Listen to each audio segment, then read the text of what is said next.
News की तफसीलात के मुताबिक वकला के खिलाफ तौहीन अदालत का मतलब इंसाफ की फरहमी में रुकावट है। Doctor Amjad Hussain Awan advocate high court Lahore. यहाँ पर इंसाफ होता है, वहाँ फरियादी की आवाज़ हमेशा मुसन्नफ की आवाज़ से बुलंद होती है।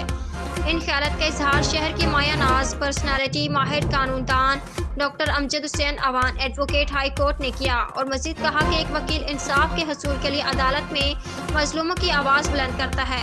वकील के खिलाफ बुलंद आवाज़ पर तौहीन अदालत का जालिमाना कानून नामंजूर। वकला की आवाज़ अदालत तुम्हारी है, खुदा हमारा है, अक्स पर ना उतरो, आइन हमारा है, आपकी गुलामी का बोझ हम न ढोएंगे, आबरू से मरने का फैसला हमारा है, उम्र भर तो कोई जंग लड़ नहीं सकता, तुम भी टूट जाओगे, तजर्बा हमारा है, गैरत जहां अपनी जख्म खा के जागेगी, पहला वार तुम कर लो, दूसरा हमारा है, पाकिस्तान जिंदाबाद, पाकिस्तान पाइंदाबाद।